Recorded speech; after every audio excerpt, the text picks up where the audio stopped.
Today, I'll show you how to create a wavy style text animation in CapCut PC. This effect adds a smooth, flowing wave motion to your text, making it look more dynamic and engaging. Let's get started. First, import a default text layer into your timeline.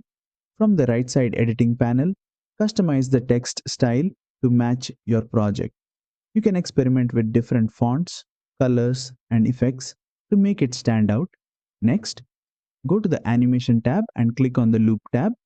Here, search for Wave 2 and apply it to your text.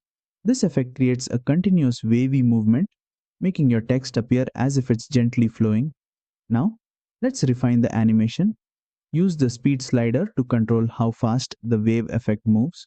A higher speed makes it more energetic, while a lower speed gives it a smoother, relaxed motion. If you want the animation to last longer, simply drag the text layer on the timeline to extend its duration. And that's it. You've successfully created a wavy style text animation in CapCut PC. Play around with the settings to get the perfect look for your video. If this tutorial was helpful, don't forget to like, share, and subscribe for more CapCut editing tips.